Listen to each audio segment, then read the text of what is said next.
Right now, we're learning more about the man killed in a hit and run on Madison's north side. We'll hear from employees of a housing resource center who say he had just gotten back on his feet. And Madison Common Council members will vote on a resolution to try to persuade the Air National Guard to station F-35 jets somewhere other than Truax Field. Plus, widows of police officers killed in the line of duty are asking lawmakers to make sure their families can afford health care. From the Channel3000.com Alert Center, this is News 3 Now at 6. Thanks for joining us tonight. We're learning more about the man who was hit while crossing a north side Madison Street last week, dying from his injuries days later. The driver took off, and police still don't know who that is. Amanda Quintana is here with more on Daryl Sunderledge. Yes, it happened on Northport Drive Thursday night. Drivers came across Daryl Sunderledge's body in the street, forming a barricade with their cars so he wouldn't get hit again, not knowing the struggles he'd face to get to that point in his life. Daryl had found a really good place and was in a really good way when this happened to him. 60-year-old Daryl Sunderledge was crossing Northport Drive Thursday night when he was hit. Left in the middle of the street, right in his own neighborhood, likely the first neighborhood he'd truly been able to call home. You know, when this happened, the irony of it is that he finally had stable housing, he was in a supportive community, and he had people who were working with him and cared about him. Brad Hinkfist was one of those people, helping provide Daryl permanent supportive housing through Housing Initiative, Inc., along with about 230 other people around Madison. What was true for Daryl, it's true for all of the clients that we serve, are that he was formerly homeless, chronically homeless for at least a year. In his case, it may have been significantly longer than that, and that all of our clients come to us with a severe and persistent mental illness. After staying at Porchlight Shelter briefly, Daryl was in his own apartment for just a year and a half before a driver took his life. And that time showing with a little support, he could do it on his own. He was someone who you may have seen in the median because he may have been panhandling, or he may have been wandering along with his scruffy beard on one of the sidewalks, walking to wherever he was walking. And the real tragedy there is that there isn't better care for folks like him who can lead really meaningful lives and are really great people. Hinkfist saying, like many of those often thought of as the invisible homeless population, Daryl's life mattered. There's a lot of shame to it, and the shame has nothing to do with Daryl. It has everything to do with the person who hit him and who took right off.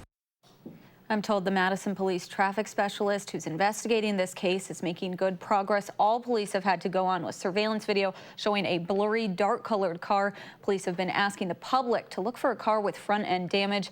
They've gotten some good tips over the last day, but no suspect has been arrested yet. Amanda Quintana reporting. Amanda, thank you.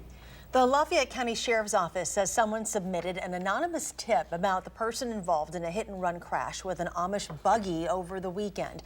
This happened early Sunday around 3 a.m. near the Lafayette County Fairgrounds. The horse died. The buggy driver was taken to the hospital but is expected to be okay. Officials say they have not issued charges at this time, but they do know a 33-year-old Illinois woman is the driver of the vehicle. A 65-year-old man is dead after his brother shot him while squirrel hunting in Dodge County this morning. This happened near Mud Lake Road off of Highway G in Reeseville. Officials with the Department of Natural Resources are leading the investigation. They say the 61-year-old brother saw movement, fired his gun, and shot his brother. Dodge County Sheriff Dale Schmidt says it's too early to tell if there are any suspicious circumstances. Authorities confirm a 21-year-old Madison man died in a car accident in Monona. Officials say the man drove into a pole just before 7:30 last night on Winnequa Road, northeast of Fireman's Park. The accident caused power outages, which lasted into the morning. Officials have not released the name of the victim. He was the only person in the vehicle. The Monona Fire Department says speed was likely a factor. To weather now, warm and muggy for a few more days. Let's check your first alert forecast with Chief Meteorologist Gary Canalti. Gary? Still have a few more days to go before fall officially arrives, but it certainly seems more like summer this week. Let's take a look at visible cloud track. Early morning fog lifted, and you can see how skies turned partly sunny. That allowed temperatures to climb up into the upper 70s and lower 80s. Doppler track right now free of precipitation across the state. Temperatures right now range from the upper upper 60s near Lake Michigan, still around 80 degrees in Boscobel and La Crosse, and dew point temperatures are in the middle 60s and in some cases near 70 degrees. So it is pretty humid out there. That could lead to some patchy fog by early tomorrow morning. Otherwise, look for low temperatures in the lower 60s. Tomorrow should be a partly sunny, warm, and humid day with a high of 81. That's your News 3 Now First Alert forecast. Madison Common Council is voting on a resolution tonight that would ask the Air National Guard to reconsider placing controversial F-35 fighter jets in Madison if it can't mitigate impacts. It comes after neighbors have spoken in favor and against that change. Madeline O'Neill is live with what the vote means for the future of the 115th Fighter Wing tonight. Maddie? Hi, Eric and Charlotte. Ahead of the meeting, people are already gathering here, some with signs. Neighbors have been pretty vocal about this, with some worried the jets would bring significantly more noise. Others are in support of the change and the jobs it would bring. Now, tonight here, Madison City Council members will be weighing on it as well. Now, Madison is one of 5 finalists and 2 preferred locations for the F-35s, which would be stationed at Truex Field. A resolution introduced by alders representing the area describes concerns from the Air Force's draft environmental impact statement, including that the F-35s would disproportionately affect vulnerable populations like minorities and those with low incomes. In a statement today, Mayor Satya Rhodes-Conway says it's difficult to evaluate the true impact of the project, and the U.S. Air Force and National Guard must consider potential adverse effects, writing, quote, they should reevaluate the selection of Truex Field as a preferred location if the final environmental impact statement does not respond to these concerns and provide strategies to affirmatively mitigate the noise and other detrimental impacts of siting F-35s at Truex Field. The executive director of the Badger Air Community Council says the draft EIS outlines worst-case scenarios and sound mitigation is possible. While I understand where the concern comes from, I think once we see the practical operations, you will see really no perceptible difference between the current F-16 flights and the F-35s. Chris Arns also says without the transition to F-35s, there will be no Air National Guard base in Madison in the future. The Air National Guard is getting back to us this afternoon saying if Madison is selected for the F-35s, it will work to develop new noise abatement procedures. Now, if the resolution passes here tonight, it will be submitted to the Air Force as official public comment from the council. We'll let you know how that vote goes tonight at 10. All right, Maddie O'Neill reporting live tonight. Maddie, thank you. We are expecting a decision tomorrow on whether a Racine County officer will be charged in the death of a teenager. Yesterday, dozens of friends and family members of Tyrese West filled the front steps of the Racine County Courthouse demanding justice for his death. In June, a Mount Pleasant police officer tried to stop West, who was riding his bicycle without headlights around 1:30 in the morning. Police say he refused to stop and was armed. Sergeant Eric Kesey fired his gun. I don't even know how to really feel. It's just like, I just hope they make the right decision. The Racine County District Attorney will meet with the family at 6 o'clock tomorrow evening before announcing the decision. A Florida man has been arrested after a string of thefts from Wisconsin hospitals. The Portage Daily Register reports 53-year-old Stephen Page was arrested in Georgia. He's suspected of stealing purses and other valuables from Divine Savior Hospital in Portage, plus medical facilities in Eau Claire, Baldwin, Menominee, Osseo, and Wausau. Wisconsin Senate Majority Leader Scott Fitzgerald has officially announced his run for Congress. He is the first Republican to formally enter the race to succeed longtime U.S. Representative Jim Sensenbrenner. His term runs through 2023. Fitzgerald was an early and vocal supporter of President Trump. He's been in the state legislature since 1995 and has been the leader off and on since 2011. The widows of 3 police officers killed in the line of duty are urging lawmakers to pass a bill to help surviving family members with health care. When they lost their husbands, they told lawmakers, in addition to mourning, they had to deal with the loss of their health insurance as well. The proposed bill would require municipalities and Marquette University to cover premiums for slain officers' spouses and children. Kara Weiland, widow of Marathon County Officer Jason Weiland, spoke at an event after the testimony. Every first responder in this state should know that their family will be taken care of if something would happen to them. We owe this to them, since they go to work every day to ensure that the people they serve will be taken care of. An amendment to the bill would extend protections to include officers in service at state colleges and also Marquette. The bill currently has support from Democrats and Republicans. Next at 6, the Friends of the Pope Farm Conservancy say they aren't going to care for the land after an ongoing dispute with the town of Middleton. We'll explain how much it'll cost to replace their work. That's just ahead. Stay with us.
Two bills in the state capitol aim to support the roughly 600,000 Wisconsinites who act as family caregivers. Each year, those caregivers provide more than 500 million hours of unpaid care to their loved ones. They spend an average of $7,000 per year out of their own pockets. Representatives from AARP Wisconsin and the Greater Wisconsin Agency on Aging Resources join lawmakers to introduce a bill that provides a $500 income tax credit to help with expenses. Another bill requires hospitals provide instructions to caregivers when their loved ones are sent home. They are valuable to our family members, they are valuable to our communities and to our state. And the CARE Act says, we hear you, we know that you want to be confident in the care that you provide, and this bill ensures that you will have the information and training you need to help your family members stay independent. According to AARP, Wisconsin is one of only a handful of states that does not define how hospitals are required to support family caregivers. New developments tonight on the future of the Pope Farm Conservancy. The Friends of the Pope Farm Board sent a letter to the town of Middleton saying they will no longer maintain that property. Jamie Perez has more on what this means for the future of the Conservancy lands and what the town of Middleton is doing going forward. The Pope Farm Conservancy is a gorgeous area. It's been really well maintained for years now, but this could all change now that the board has decided to withdraw from maintenance duties, meaning that this whole area could look a bit different in the future. George Hess and Barbara Rui are possibly some of the Pope Farm Conservancy's most frequent visitors. We think it's beautiful. They come here every day to walk these trails, but their daily outdoor views might change in the coming days. Friends of Pope Farm Conservancy Board sent a letter to the town of Middleton saying they aren't maintaining the grounds any longer. They have indicated in their letter that they want to pull out for the foreseeable future, but they have left the door open to come back and work with the town. We hope that they do that, but it's entirely up to them. When Greg DiMaselli saw the letter, he and many other town staff were very disappointed, extremely disappointed, to be honest with you. DiMaselli said the town will now be responsible for maintaining the grounds that were once so pristinely cared for by the Friends staff. He says the town now needs to budget about $10,000 to maintain the area, meaning that money will be taken out from other areas of their budget. So that level of maintenance out there has been extremely and extraordinarily high, and we probably won't have that moving forward. For people like George, that's not really what he wants to hear. I would think that the people that end up owning it certainly have an obligation to the citizenry around here to maintain it very well. The Friends Board did not respond to an on-camera interview, but sent a statement saying working with the town of Middleton these last couple years has not been fun. They said board members are all emotionally connected with the Pope Farm Conservancy, and the vote to discontinue maintenance efforts was unanimous and sad to the 8 members present. In the letter they sent to the town, they said they'll be focusing their efforts instead on education, that there have been too many differences with the town, but that they will finish any projects scheduled for this year. Only time will tell what happens to the scenery here, leaving people like George and Barbara to enjoy their daily views while it lasts. In the town of Middleton, I'm Jamie Perez, News 3 Now. The town of Middleton is holding their budget meeting tonight at 6:30. They will decide how much is going toward maintenance at the Pope Farm Conservancy and what other projects that will take away from for the year. Coming up in sports, the Badgers have the top-ranked defense in the country. Jay Wilson will preview how they're expected to hold up against Michigan this weekend. And summer is still holding on. We have highs in the low 80s for the next few days. Gary will have your first alert forecast next.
We're still feeling that hot, humid weather out there. A few more days officially left, right, of summer. We're still enjoying it. We'll feel like it almost right down to the wire. Temperatures are in the upper 70s and low 80s. Humidity levels are high, but good news, at least for now, no rain in most of the state of Wisconsin. There were some showers and thunderstorms up north, but those moved into the arrowhead of Minnesota. However, the computer model forecast shows a round of showers and thunderstorms from tomorrow night, later tomorrow night into Thursday morning. That could bring us about anywhere from a half inch or so to perhaps locally an inch or two in showers and thunderstorms at that time. And then another round of showers and thunderstorms Saturday into Sunday morning could bring us another general half-inch rain, but some amounts in excess of an inch or two in some of the heavier thunderstorms. Hopefully they won't occur in southwestern Wisconsin or down toward the Illinois state line. That's where the heaviest rain has been over the last 10 days, about 5 to 10 inches in that area. Live view from the WISC Skycam just shows cirrus clouds. Those aren't going to bring any rain. And the Edgewater Skycam in downtown Madison, a little hazy sunshine still over the downtown area. As we check out the almanac for today, high temperature just shy of 80 at 79, 59 the overnight low compared to the normals of 71 and 50. Right now we're at 77 degrees. Skies are partly sunny. Winds are to the southeast at 10 miles per hour, but that dew point temperature pretty high at 66. You feel the humidity if you're out there. Well, take a look at this. Tropical storm Imelda formed late this afternoon. It's already moved on shore near Freeport, just off on the Texas coast south of Houston. Maximum sustained winds only 40 miles per hour. The latest forecast track, though, brings it northward as a tropical depression and gradually weakens it down to just an area of low pressure a couple days down the road, but it will bring heavy rain over parts of eastern Texas. Meantime, Hurricane Humberto right now, a Category 2 storm with maximum sustained winds of 105 miles per hour, but the forecast track will take it just to the northwest of Bermuda and then out in the middle of the Atlantic Ocean and then curving it toward the European coast eventually down the line, but still it's a pretty strong storm system. Even at 5 days out in the colder waters of the Atlantic Ocean, winds of about 60 miles per hour. So there's Humberto, there's Imelda, and you can see a pretty tight circulation there. But the rest of the country pretty quiet. And a lot of times when you have tropical weather systems, you have high pressure forming to the north, and that's what's keeping things relatively quiet for now. Showers and thunderstorms staying to the north and then out to the west with a cold front. That'll bring us our best chances for rain by Saturday. A warm front out to the west. That's where temperatures on the other side of which are in the mid 80s to the lower 90s, and dew point temperatures right along the front are in the upper 60s to around 70 degrees. So as that humidity continues to head in our direction, our chances for rain will start to increase by tomorrow night. So for tonight, partly cloudy, mild, some areas of fog, low temperature at 61. Then for tomorrow, a partly sunny, warm and humid day, high temperature topping out at 81 degrees.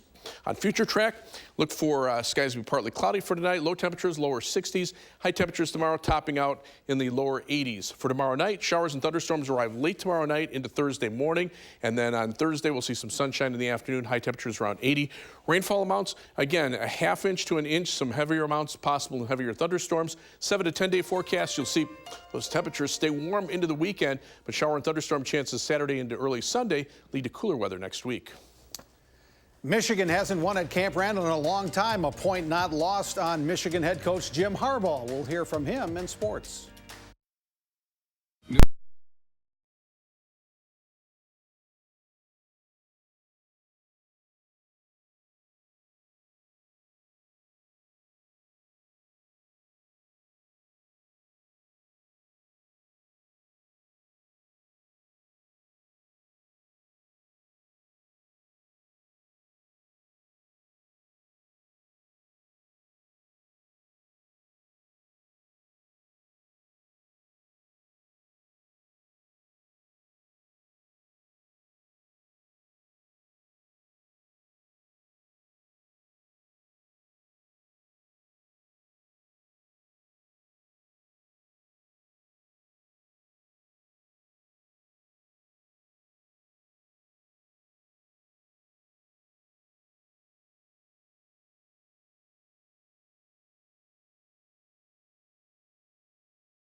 There was a time in the 80s that Wisconsin playing Michigan in football probably meant Michigan would win something like 52-0. But when the Wolverines come to Camp Randall this Saturday, Michigan will be a 3-point underdog. Jim Harbaugh's club has had a lot of trouble winning at Camp Randall. Remember last time they were here, Harbaugh's young son was sent to tears by Michigan's disappointment. Michigan's played at Wisconsin most recently in 2005, 2007, 2009, and 2017. Each time the Badgers have won. Coach Harbaugh, your thoughts? The challenge of this game is big. So playing in Camp Randall's a tough venue. You know, it's a tough win to get. You know, we haven't had, I don't know, what is it? We haven't won in 4 or 5 tries. So just a big game for us. At Camp Randall, we haven't won 4 or 5 the last times we've been there as a team, as a university. Did you know the Badgers have the #1 ranked defense in the country so far? They haven't given up a point, of course. They've allowed just over 100 yards a game. That includes 20 rush yards and 87 pass yards a game. And they've held opposing quarterbacks to a pass efficiency rating of only 59. Yeah, I know they played offensive juggernauts like South Florida and Central Michigan. Now we'll see if they can keep those numbers going this week against 11th ranked Michigan. I mean, as coaches, you're always reminding guys why you're having success, right? Either why you're having success or why you're not. And you know, the biggest thing we push is the execution. You know, when our guy, we never question effort with this group. They play hard and they want to do right. So it comes down to execution. And anytime you have success, that's the reminder. You know, it's nothing carries over in football, right? You got to do it one more time, and limited opportunities on Saturday to get it done, and you can't take a week off. This week's Prep Mania High School Football Game of the Week is undefeated Verona at 1 loss Sun Prairie. We'll have the game live on our website, channel3000.com, 7 o'clock Friday night. We'll replay the game Sunday afternoon at 1 and next Wednesday at 6 on TVW. The 2020 Winter Olympics are in Beijing, China, and today the world was introduced to the 2 mascots. First up is the black and white panda named Bing Duen Duen. That's chosen from over 5,800 design entries. And the mascot for the Paralympics is... Wait for it, wait for it, wait for it. It's Shuey Run Run. Aren't they adorable? The Beijing Winter Olympics begin next February 4th. Brandon Woodruff starts for the Brewers tonight. He hasn't pitched since late July with an oblique strain. The Brewers and San Diego Padres just about ready to start their game at Miller Park. And this could be the highlight of the baseball playoff pennant races.